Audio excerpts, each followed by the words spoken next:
Ça, c'est une campagne de pub à plus d'1 million de dollars qui était visible dans le métro new-yorkais. Lancée par Avi Schiffman, l'IA conversationnelle Friend.com promet à ses utilisateurs d'être l'ami qui vous écoute, vous répond et vous supporte. Pour lui parler, on peut se rendre sur un site internet, mais autre fait étonnant, on peut également acheter un collier pour la modique somme de 110 €. Ce pendentif, équipé d'un micro, vous écoute constamment, où que vous soyez, et vous répond par SMS en temps réel. Ce n'est pas tant le projet qui a fait du bruit, mais la campagne de pub. Elle a même déchaîné sur les réseaux sociaux le débat autour des IA conversationnelles. Certains New-Yorkais, outrés par la campagne de promo de Friend.com, ont tagué les affiches publicitaires. Ils critiquent l'IA et soulèvent les dangers qu'elle engendre. Parmi les tags, on pouvait lire « L'IA pousse au suicide lorsqu'on lui demande » ou encore « Faites-vous de vrais amis, ça c'est de la surveillance ». Certes, les critiques ont fait parler et ont été reprises sur les réseaux sociaux, mais quelle est la part de gens qui voient en l'IA un remède contre l'ennui ?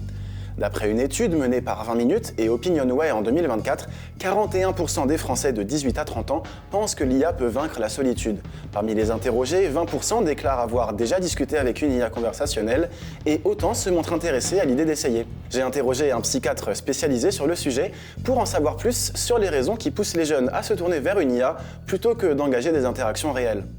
Ce qui est le plus difficile dans la vie, souvent, on l'oublie, c'est les situations informelles, en fait. Les situations où on ne sait pas vraiment de quoi on doit parler.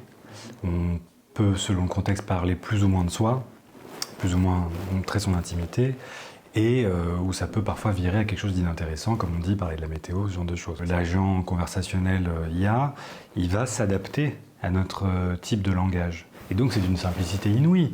Parce qu'on n'est jamais à côté de la plaque, on n'est jamais gênant. On pourrait croire que la mode des IA conversationnelles ne date que du Covid avec l'arrivée de ChatGPT.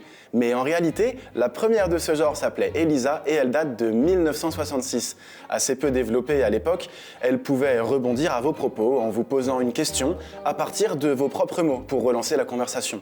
Aujourd'hui, les intelligences artificielles connaissent de plus en plus de succès. 987 millions d'utilisateurs en 2025. Je vous rassure, ils s'en servent pas tous comme d'un ami. Elles sont de plus en plus performantes et peuvent désormais entretenir une conversation intéressante et complexe.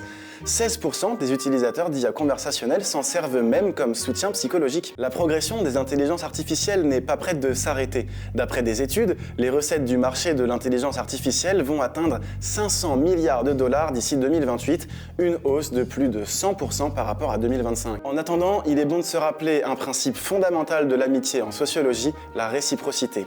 Un ami compte autant pour vous que vous comptez pour lui, et comme le rappellent les tags sur ces affiches, les IA comme Friend.com se fichent de vous, que vous soyez mort ou vivant.